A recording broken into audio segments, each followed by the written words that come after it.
ദൈവതിരുനാമത്തിന് മഹത്വം ഉണ്ടായിരിക്കട്ടെ. കർത്താവിനാൽ അനുഗ്രഹിക്കപ്പെട്ടവരെ, പ്രതിസന്ധികളെ എപ്രകാരം തരണം ചെയ്യണം എന്ന ക്രൈസ്തവ മാർഗത്തിൽ പ്രബോധിപ്പിക്കുന്ന വേദഭാഗമാണ് പെന്തിക്കോസ്തിക്ക് ശേഷം 5-ാം ഞായറാഴ്ചയുടെ സുവിശേഷ ഭാഗമായി പരിശുദ്ധ സഭ ക്രമീകരിച്ചിരിക്കുന്നത്. വിശുദ്ധ ലൂക്കോസിൻ്റെ സുവിശേഷം 9-ാം അധ്യായം 10 മുതൽ 17 വരെയുള്ള വാക്യങ്ങൾ. 4 സുവിശേഷങ്ങളിലും ഒരുപോലെ വിവരിക്കുന്ന ഏക അത്ഭുതം യേശുക്രിസ്തു 5 അപ്പവും 2 മീനും കൊണ്ട് ബഹുപുരുഷാരത്തെ പരിപോഷിപ്പിക്കുന്ന അത്ഭുതമാണ്. എന്തുകൊണ്ടാണ് 4 സുവിശേഷത്തിലും ഈ അത്ഭുതം പ്രതിപാദിക്കുന്നത്? അന്നത്തെ സാഹചര്യത്തിൽ മനുഷ്യൻ്റെ അപ്പത്തിനു വേണ്ടിയുള്ള ആവശ്യകതയും സാമൂഹിക ജീവിതത്തിൽ അനുഭവിക്കുന്ന ദാരിദ്ര്യവും വളരെ വലുതായിരുന്നു. അന്നും ഇന്നും ലോകം അഭിമുഖീകരിക്കുന്ന വലിയ പ്രശ്നം ദാരിദ്ര്യമാണ്. ഈ ദാരിദ്ര്യത്തെ യേശുക്രിസ്തു എങ്ങനെ അഭിമുഖീകരിച്ചു എന്ന് വിശദീകരിക്കുവാൻ ശിഷ്യന്മാർ 4 പേരും അല്ലെങ്കിൽ സുവിശേഷ ഗ്രന്ഥകർത്താക്കൾ 4 പേരും ഒരുപോലെ ശ്രമിച്ചു എന്നതാണ് പ്രായോഗികമായി 4 സുവിശേഷത്തിലും ഈ അത്ഭുതം ക്രമീകരിച്ചിരിക്കുന്നു എന്നതിൻ്റെ ഒന്നാമത്തെ അർത്ഥതലം. എന്നാൽ അതുപോലെ തന്നെ മറ്റൊരു പ്രധാനപ്പെട്ട അർത്ഥതലവും പശ്ചാത്തലവും ഈ അത്ഭുതത്തിനുണ്ട്.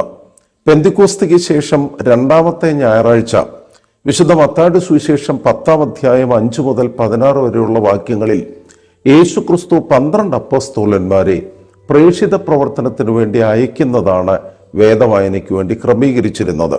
കഴിഞ്ഞ ഞായറാഴ്ച പെന്തിക്കോസ്തിക്ക് ശേഷം 4-ാമത്തെ ഞായറാഴ്ച വിശുദ്ധ ലൂക്കോസിന്റെ സുവിശേഷം 10-ാം അധ്യായം 1 മുതൽ 16 വരെയുള്ള വാക്യങ്ങൾ കർത്താവ് അറിയിപ്പുകാരെ 70 അറിയിപ്പുകാരെ പ്രേക്ഷിത പ്രവർത്തനത്തിനു വേണ്ടി അയക്കുന്നു. ലൂക്കോസിന്റെ സുവിശേഷം 9-ാം അധ്യായം 10 മുതൽ 17 വരെയുള്ള വാക്യങ്ങൾ പ്രേക്ഷിത പ്രവർത്തനത്തിന് ശേഷം ശിഷ്യന്മാർ മടങ്ങി വന്ന് തങ്ങളുടെ പ്രേക്ഷിത പ്രവർത്തനത്തെക്കുറിച്ച് കർത്താവിനോട് അറിയിക്കുന്ന പശ്ചാത്തലമാണ്. യേശുക്രിസ്തുവിനോട് അവർ നിർവഹിച്ച പ്രബോധന ശുശ്രൂഷയെക്കുറിച്ചും രോഗശാന്തിയെക്കുറിച്ചും സമഗ്രമായ ഒരു വിശദീകരണം നൽകുകയും യേശുക്രിസ്തുവും ശിഷ്യന്മാരും ഒരു നിർജ്ജന പ്രദേശത്തേക്ക് മാറിപ്പോകുകയും ചെയ്യുന്നു. വിശുദ്ധ മത്തായിയുടെ സുവിശേഷം 14-ാം അധ്യായം 13 മുതൽ 21 വരെയുള്ള വാക്യങ്ങളിലും മർക്കോസിന്റെ സുവിശേഷം 6-ാം അധ്യായം 30 മുതൽ 44 വരെയുള്ള വാക്യങ്ങളിലും ഈ സന്ദർഭം, പ്രത്യേകിച്ച് 5 അപ്പവും 2 മീനും കൊണ്ട് കർത്താവ് ബഹുപുരുഷാരത്തെ പരിപോഷിക്കുന്ന സന്ദർഭം വിശദീകരിക്കുമ്പോൾ യോഹന്നാൻ സ്നാപകന്റെ മരണവാർത്ത അറിയുന്നു. അതോടനുബന്ധിച്ച് ശിഷ്യന്മാർ അവരുടെ പ്രേക്ഷിത പ്രവർത്തനത്തെക്കുറിച്ച് കർത്താവിനോട് പറയുന്നു. അവർ നിർജ്ജന പ്രദേശത്തേക്ക് മാറിപ്പോകുന്നു. വിശുദ്ധ ലൂക്കോസിന്റെ സുവിശേഷം 9-ാം അധ്യായം, ഇന്നത്തെ വേദവായനയുടെ ഭാഗം 10 മുതൽ 17 വരെയുള്ള വാക്യങ്ങൾ, അവിടെയും യോഹന്നാൻ സ്നാപകന്റെ ശിരച്ഛേദം ഒരു പശ്ചാത്തലമാണ്. അതിനുശേഷം അപ്പോസ്തലന്മാർ അവരുടെ പ്രേക്ഷിത പ്രവർത്തനത്തെക്കുറിച്ച് പറയുന്നു. യേശുവും ശിഷ്യന്മാരും തിബരിയോസ് എന്ന ഗലീലക്കടലിന്റെ അക്കരയിലേക്ക് അവർ പടകിൽ കയറിപ്പോകുകയാണ്. ഈ അവസരത്തിലാണ് ബഹുപുരുഷാരം കർത്താവിനെ അനുധാവനം ചെയ്യുന്നത്. യോഹന്നാന്റെ സുവിശേഷം 6-ാം അധ്യായം 1 മുതൽ 14 വരെയുള്ള വാക്യങ്ങളിൽ ഈ അത്ഭുതം യോഹന്നാൻ അപ്പോസ്തലൻ വിവരിക്കുമ്പോൾ അല്പം വ്യത്യസ്തതയോടുകൂടെ പെസഹ പെരുന്നാളിനോട് അനുബന്ധിച്ച് പുരുഷാരം ഒരുമിച്ച് കൂടുകയും നിർജ്ജന പ്രദേശത്തേക്ക് യേശുക്രിസ്തു മാറിപ്പോകുകയും പുരുഷാരം അനുധാവനം ചെയ്തതായിട്ട് പ്രതിപാദിക്കുകയാണ്. അവിടെ കുറെ കൂടെ സൂക്ഷ്മമായി ഒരു ബാലകനെ കുറിച്ചും ആ സ്ഥലത്ത് പുല്ലുണ്ടായിരുന്നു എന്ന വിശദീകരണവും നൽകുന്നുണ്ട്. ഈ വേദഭാഗം പെന്തിക്കോസ്തിക്ക് ശേഷം പഴയ വേദവായനക്കുറിപ്പിൽ ആവർത്തിച്ച് നമ്മൾ വായിക്കുന്ന വേദഭാഗമാണ്. അനവധി പ്രസംഗങ്ങൾ ഇതിനെക്കുറിച്ച് നമ്മൾ ശ്രദ്ധിച്ചിട്ടുണ്ട്, കേട്ടിട്ടുണ്ട്. യേശുക്രിസ്തുവിൻ്റെ പ്രേക്ഷിത പ്രവർത്തനത്തിൻ്റെ ഒരു സമഗ്ര ചിത്രം ഈ വേദഭാഗത്തു നിന്ന് ലഭിക്കുന്നു എന്നതാണ് ഈ അത്ഭുതത്തിൻ്റെ ഒന്നാമത്തെ പ്രത്യേകത. യേശുക്രിസ്തുവിൻ്റെ പ്രേക്ഷിത പ്രവർത്തനത്തെക്കുറിച്ചുള്ള ഒരു സമഗ്രമായ വീക്ഷണം. ഞാനിത് പറയുന്നത് യേശുക്രിസ്തു നിർവഹിച്ചത് പ്രധാനമായും 3 ശുശ്രൂഷകളാണ്. ഒന്ന്, ദൈവരാജ്യത്തെക്കുറിച്ച് പ്രസംഗിച്ചു. അത് കർത്താവിൻ്റെ ടീച്ചിങ് മിനിസ്ട്രി അല്ലെങ്കിൽ പ്രബോധന ശുശ്രൂഷ. ഈ പുരുഷാരത്തോട് കർത്താവ് നിർവഹിക്കുന്ന ഒന്നാമത്തെ ശുശ്രൂഷയുടെ ഭാഗം പ്രബോധനമാണ്. രണ്ടാമത്, അവരിൽ രോഗികളായവരെ യേശുക്രിസ്തു സൗഖ്യമാക്കി. അത് കർത്താവിനാൽ നിർവഹിക്കപ്പെട്ട ഹീലിംഗ് മിനിസ്ട്രി, സൗഖ്യദായക ശുശ്രൂഷ. മൂന്നാമത് നടക്കുന്നതാണ് ഈ പുരുഷാരം ക്രിസ്തുവിനോടുകൂടെ ഇരിക്കുന്നു, അവർക്ക് ഭക്ഷണം ആവശ്യമാണ്, അവർക്ക് വിശക്കുന്നുവെന്ന് ശിഷ്യന്മാരെ യേശു ക്രിസ്തുവിനോട് ഒന്ന് പറയുകയാണ്. അതിനോടനുബന്ധിച്ചാണ് പരിപോഷണ ശുശ്രൂഷ നിർവഹിക്കുന്നത്. ഇന്നത്തെ സന്ദേശത്തിന്റെ പ്രധാന ഭാഗം ഈ 3 വ്യത്യസ്ത ശുശ്രൂഷയുടെ ഭാഗങ്ങളായി നമുക്ക് വിശദീകരിക്കാം. ഞാൻ ഒന്നുകൂടി പറയുന്നു: 1 പ്രബോധന ശുശ്രൂഷ, 2 സൗഖ്യദായക ശുശ്രൂഷ, 3 പരിപോഷണ ശുശ്രൂഷ. ഇന്നും സഭയുടെ വലിയ ദൗത്യം ഇതാണ്. യേശു ക്രിസ്തുവിനെ അനുധാവനം ചെയ്യുന്ന ക്രിസ്ത്യാനികളായ നമ്മുടെ പ്രേക്ഷിത പ്രവർത്തനത്തിലെ പ്രധാനപ്പെട്ട 3 ഭാഗങ്ങൾ ഈ പ്രബോധന ശുശ്രൂഷയും സൗഖ്യദായക ശുശ്രൂഷയും പരിപോഷണ ശുശ്രൂഷയുമാണ്. ഇതിൽ പരിപോഷണ ശുശ്രൂഷ മാത്രമായിട്ടാണ് 5 അപ്പവും 2 മീനും കൊണ്ട് കർത്താവ് ബഹുപുരുഷാരത്തെ തൃപ്തിപ്പെടുത്തുന്ന ആ പരിപോഷണ ശുശ്രൂഷ ഏവൻഗേലിയോസ്തന്മാരെ, പ്രത്യേകിച്ച് സുവിശേഷ ഗ്രന്ഥകർത്താക്കൾ വിശദീകരിക്കുന്നത്. ഇവിടെ നമ്മൾ മനസ്സിലാക്കേണ്ട വളരെ പ്രധാനപ്പെട്ട ഒരു വസ്തുത, ഇന്നത്തെ സഭയുടെയും സമൂഹത്തിൻ്റെയും കാഴ്ചപ്പാടിൽ ഈ അത്ഭുതത്തിൻ്റെ അർത്ഥതലം എന്താണ്? അതാണ് പ്രധാനമായും രണ്ടാമതായി ചിന്തിക്കുവാൻ ആഗ്രഹിക്കുന്നത്. ഒന്നാമത്, ഈ 2ാം ഭാഗത്തിൻ്റെ ഒന്നാമത് എനിക്ക് പറയാനുള്ളത്, ഈ പുരുഷാരം യേശു ക്രിസ്തുവിൻ്റെയും ശിഷ്യന്മാരുടെയും പ്രേക്ഷിത പ്രവർത്തനത്തിൻ്റെ ഫലമാണ്. യേശു ക്രിസ്തു പ്രബോധന ശുശ്രൂഷ നിർവഹിക്കുന്നു, സൗഖ്യദായക ശുശ്രൂഷ നിർവഹിക്കുന്നു, പരിപോഷണ ശുശ്രൂഷ നിർവഹിക്കുന്നു. കർത്താവ് 12 അപ്പോസ്തലന്മാരെയും 70 അറിയിപ്പുകാരെയും അയക്കുന്നു. അവരും യഹൂദ്യയിലും അതുപോലെ തന്നെ ജാതികളുടെ മധ്യയും ദൈവരാജ്യത്തിന്റെ സുവിശേഷം അറിയിക്കുന്നു, രോഗികളെ സുഖപ്പെടുത്തുന്നു, ഭൂതങ്ങളെ പുറത്താക്കുന്നു. ഇപ്പോൾ വലിയ പുരുഷാരം ക്രിസ്തുവിനോടും ശിഷ്യന്മാരോടും ചേർന്ന് നിൽക്കുകയാണ്. ഈ പുരുഷാരത്തെ എങ്ങനെ പരിപാലിക്കും? അതാണ് ഈ അത്ഭുതത്തിൻ്റെ ശരിയായ അർത്ഥതലം. ഈ പുരുഷാരത്തെ എങ്ങനെ പരിപാലിക്കും? ഈ പുരുഷാരത്തിൻ്റെ അഡ്മിനിസ്ട്രേഷൻ, അവരുടെ മധ്യയുള്ള മിനിസ്ട്രി, ഇതെല്ലാം യേശുക്രിസ്തു ശിഷ്യന്മാരെ പഠിപ്പിക്കുന്ന വളരെ പ്രധാനപ്പെട്ട ഒരു അത്ഭുതമാണിത്. കേവലം അപ്പം തിന്ന് തൃപ്തരായി എന്ന ഒരു അർത്ഥതലത്തേക്കാൾ ഉപരി ഒരു സംഘബോധത്തിൻ്റെ അഡ്മിനിസ്ട്രേഷൻ ആൻഡ് മിനിസ്ട്രി, അതിനുള്ള ഒരു വലിയ വഴിനടത്തിപ്പം, a guidance for administration, a guidance for ministry of the church. സഭയുടെ ഒരു സംഘ ക്രമീകരണത്തിൻ്റെ ശുശ്രൂഷ എങ്ങനെയായിരിക്കണം, ഒരു പ്രതിസന്ധിയെ എങ്ങനെ അഭിമുഖീകരിക്കണം എന്ന് പഠിപ്പിക്കുന്ന വളരെ പ്രധാനപ്പെട്ട അത്ഭുതമാണിത്. അതുകൊണ്ടുകൂടി ആയിരിക്കാം 4 സുവിശേഷകരും ഈ അത്ഭുതം അവരുടെ സുവിശേഷ ഗ്രന്ഥത്തിൽ ഉൾപ്പെടുത്തിയത്. ഒന്നാമത്, 2ാം ഭാഗത്തിൻ്റെ ഒന്നാമത്തെ വശം, യേശു ക്രിസ്തു ഈ ജനതയുടെ വിശപ്പ് മനസ്സിലാക്കുന്നു ശിഷ്യന്മാർ പറഞ്ഞിട്ട്.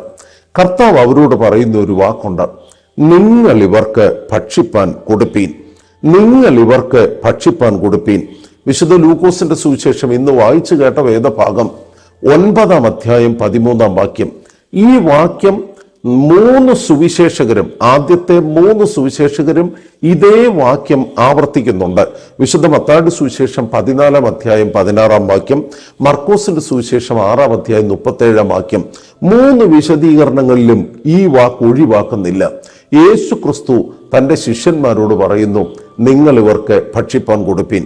യോഹന്നാൻ അപ്പോസ്തലൻ വിവരിക്കുമ്പോൾ ഈ ബഹുപുരുഷാരം കർത്താവിന്റെ സന്നിധിയിലേക്ക് കടന്നു വരുന്നത് കണ്ടിട്ട് യേശു ക്രിസ്തു ഫിലിപ്പോസിനോട് ചോദിക്കുന്നുണ്ട്: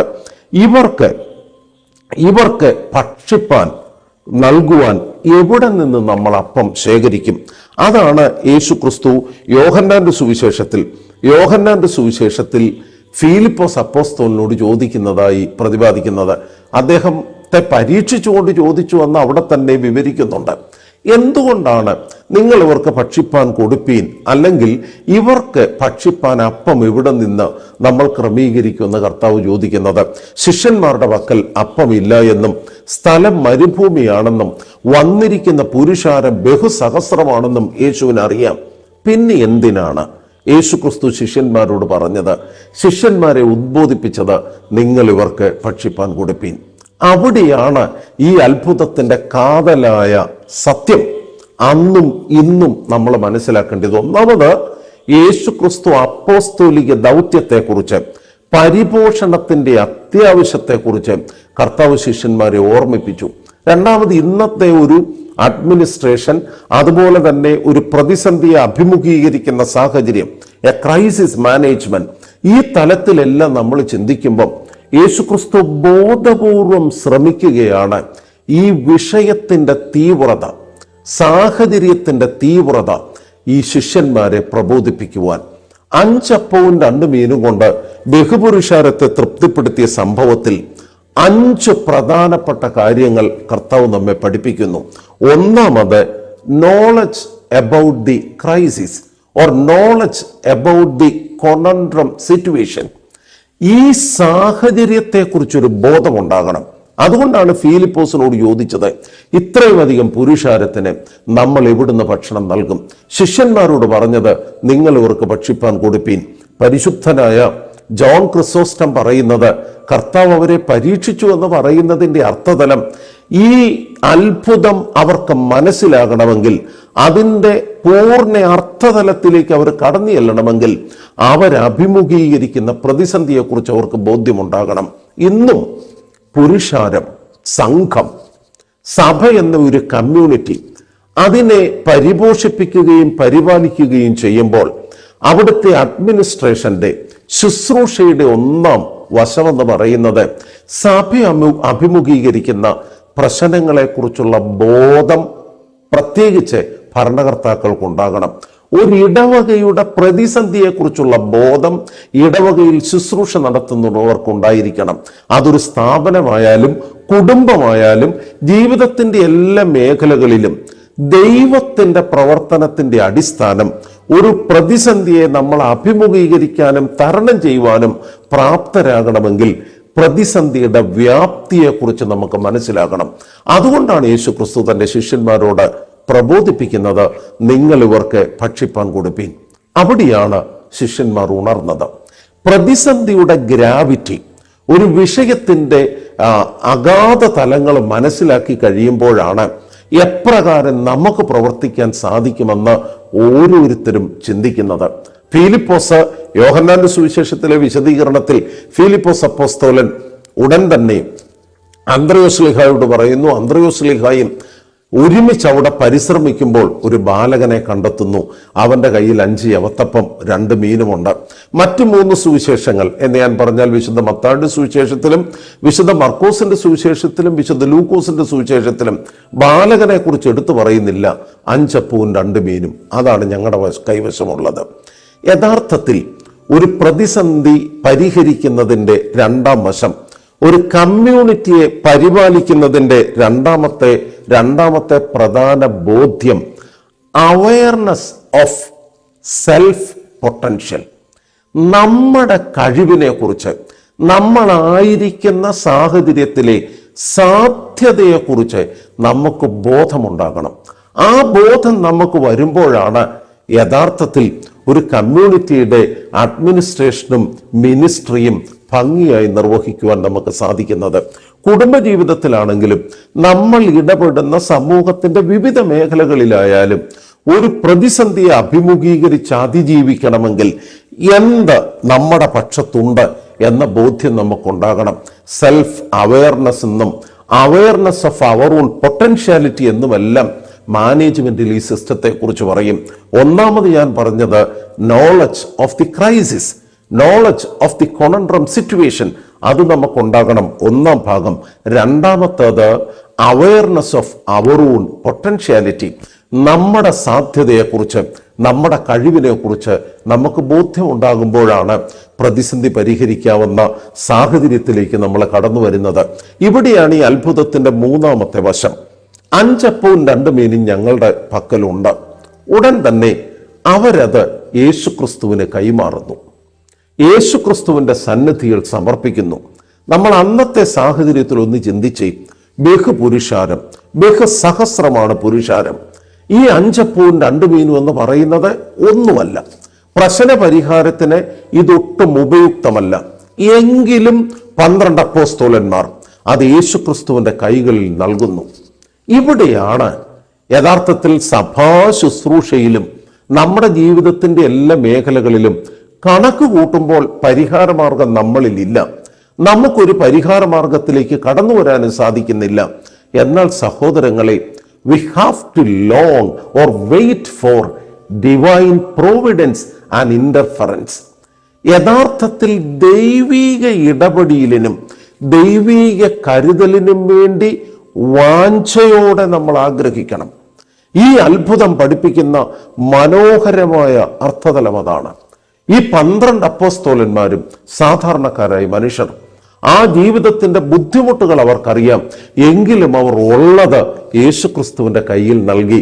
സഹോദരങ്ങളെ, യഥാർത്ഥത്തിൽ വിശുദ്ധ കുർബാനയുടെയും ഞാൻ ജീവന്റെ അപ്പമാകുന്നു എന്ന് കർത്താവ് പറഞ്ഞ കൗദാശിക അർത്ഥതലമെല്ലാം ഇവിടെ വളരെ ഭംഗിയായി സമുന്നയിക്കുന്നുണ്ട്. വ്യത്യസ്ത പ്രസംഗങ്ങളിലൂടെ ആ വിഷയങ്ങളൊക്കെ നാം കേട്ടിട്ടുള്ളതുമാണ്. യേശുക്രിസ്തു അപ്പം കയ്യിലെടുത്തു, വാഴ്ത്തി ആ അപ്പം നുറുക്കി ശിഷ്യന്മാർക്ക് നൽകി. അവർ എല്ലാവർക്കും വിളമ്പുകയും ചെയ്തു. അപ്പോൾ അപ്പം എടുത്തതും അപ്പം വാഴ്ത്തിയതും അപ്പം നുറുക്കിയതും അപ്പം വിളമ്പിയതും കൗദാശികമായ 4 കർമ്മങ്ങളാണ്. എടുത്തു, വാഴ്ത്തി, നുറുക്കി, കൊടുത്തു എന്ന് പറയുന്നത് വിശുദ്ധ കുർബാനയുടെ ജീവന്റെ അപ്പത്തിന്റെ കൗദാശിക കർമ്മങ്ങൾ. ആ കൗദാശിക കർമ്മങ്ങളിലൂടെ പ്രതിസന്ധിക്കൊരു പരിഹാരം ഉണ്ടാകുമെന്ന് ശിഷ്യന്മാർ വിശ്വസിച്ചു. അതുകൊണ്ടാണ് നിസാരമെന്ന് കരുതിയതും അവർ ദൈവസന്നിധിയിൽ കൊടുത്തു.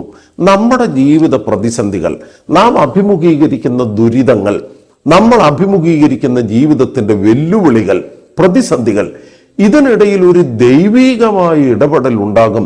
ഒരു കൗദാശിക കർമ്മത്തിലൂടെ അതിനൊരു പൂർത്തീകരണം സംഭവിക്കും. പ്രശ്നങ്ങൾ പരിഹരിക്കുവാൻ സാധിക്കുമെന്ന ബോധ്യം നമുക്കുണ്ടാകണം. സഭയുടെ ജീവിതത്തിന്റെ കേന്ദ്രം അതാണ്. ഒരു വിശ്വാസിയുടെ വിശ്വാസ ജീവിതത്തിന്റെ അടിസ്ഥാനവും അതാകണം. ഒന്നാമത് നോളജ് അബൌട്ട് ദി ക്രൈസിസ്. രണ്ടാമത് അവയർനെസ് അബൌട്ട് സെൽഫ് പൊട്ടൻഷ്യൽ, നമ്മുടെ ശക്തിയെക്കുറിച്ചുള്ള ബോധം. മൂന്നാമത് ലോങ്ങിങ്, waiting for divine providence and divine interference. ദൈവീക ഇടപെടലിനും ദൈവീക കരുതലിനും വേണ്ടി നമ്മൾ വാഞ്ചിക്കണം. കുടുംബജീവിതം നമുക്കറിയാമല്ലോ. സാധാരണ മനുഷ്യർ അഭിമുഖീകരിക്കുന്ന പ്രശ്നം വലിയ സാമ്പത്തിക ബുദ്ധിമുട്ട്, പരസ്പരമുള്ള വിശ്വാസക്കുറവ്, ജീവിതത്തിന്റെ പ്രതിസന്ധി, കുഞ്ഞുങ്ങളെക്കുറിച്ചുള്ള അവരുടെ ഭാവിയുടെ അനിശ്ചിതത്വം. ഇതിൻ്റെയൊക്കെ നടുവിൽ ഒരു ദൈവീക ഇടപെടൽ, ഒരു കൗദാശിക കർമ്മത്തിന്റെ പൂർത്തീകരണം, ഇത് നമുക്ക് ചിന്തിക്കുവാൻ സാധിക്കുമെങ്കിൽ അത്ഭുതം നടക്കും. അവിടെയാണ് യഥാർത്ഥത്തിൽ ദൈവീകമായ ഇടപെടലും കരുതലും ഉണ്ടാകുന്നത്.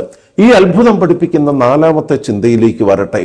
12 അപ്പോസ്തലന്മാരെ കർത്താവ് ഭരമേൽപ്പിക്കുന്ന 2 കാര്യങ്ങളുണ്ട്. ഒന്ന്, ഈ ജനത്തെ 50 വീതം പന്തിയായി ഇരുത്തണം.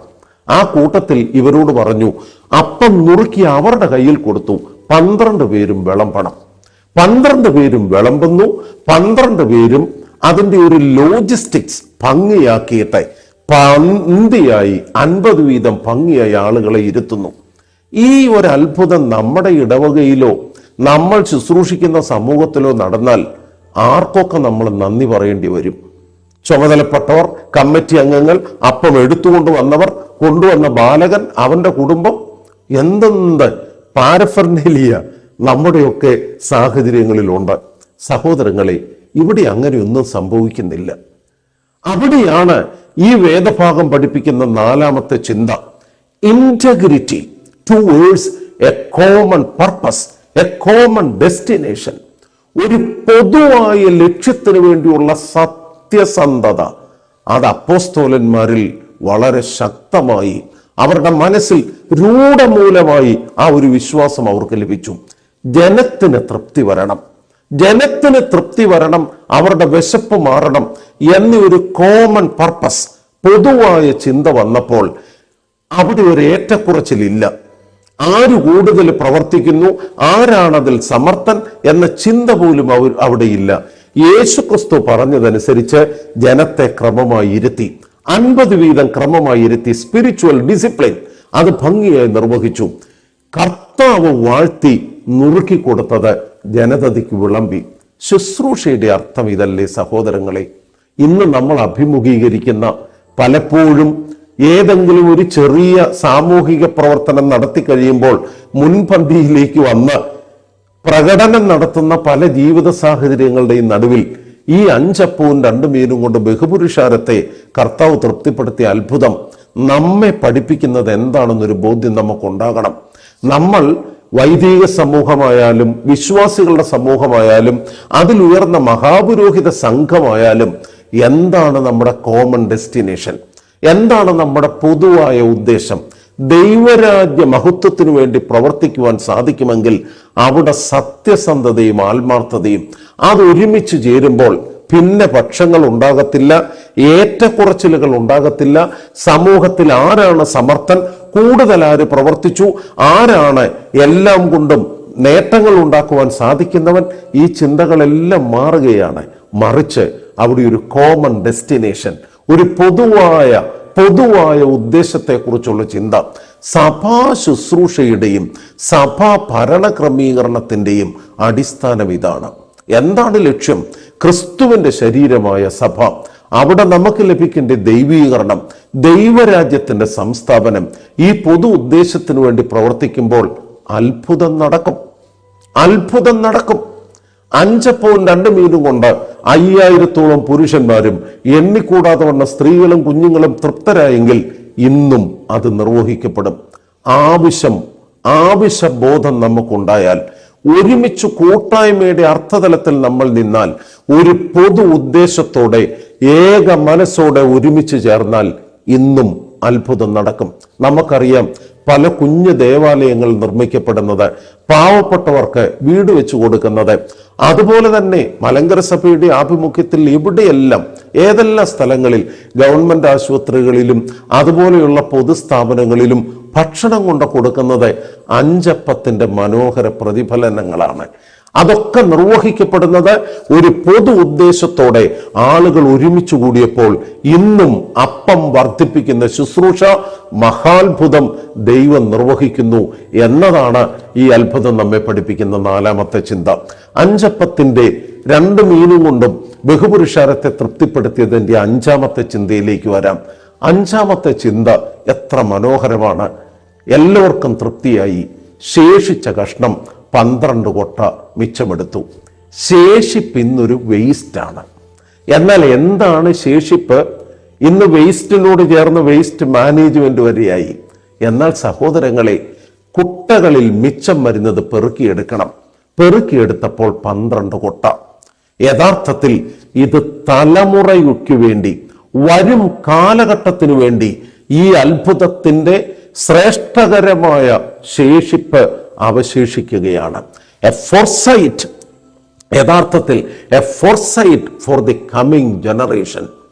നമ്മൾ ഇന്ന് സഭയിൽ ഒരു തീരുമാനമെടുക്കുമ്പോൾ, നമ്മൾ ശുശ്രൂഷിക്കുന്ന ഇടവകയിൽ ഇന്നൊരു പ്രതിസന്ധിയെ തരണം ചെയ്യേണ്ട സാഹചര്യം വരുമ്പോൾ, അതിൽ ഏറ്റവും അധികം ശ്രദ്ധിക്കപ്പെട്ട ഒരു മാനദണ്ഡം, ഇന്നെടുക്കുന്ന തീരുമാനം വരും തലമുറയ്ക്ക് ഗുണമാകുമോ ദോഷമാകുമോ? അതാണ് സഹോദരങ്ങളെ ഇന്ന് ശേഷിപ്പിന്റെ അർത്ഥം. ശേഷിപ്പ് ഒരു വേസ്റ്റ് അല്ല. ശേഷിപ്പ് വരും തലമുറയ്ക്ക് വേണ്ടിയുള്ള നിക്ഷേപമാണ്. നമ്മൾ ഓർത്തു നോക്കിക്കേ, പരിശുദ്ധന്മാരുടെ ജീവിതം, ശ്രേഷ്ഠമായ ആധ്യാത്മിക നേതൃത്വം ലോകത്തിന് നൽകിയ മാതൃക, അതൊക്കെ വരും തലമുറയ്ക്കുള്ള ശേഷിപ്പാണ്. 12 കൊട്ട മിച്ചമെടുത്തു. ശിഷ്യന്മാർ എന്ത് മനസ്സിലാക്കി?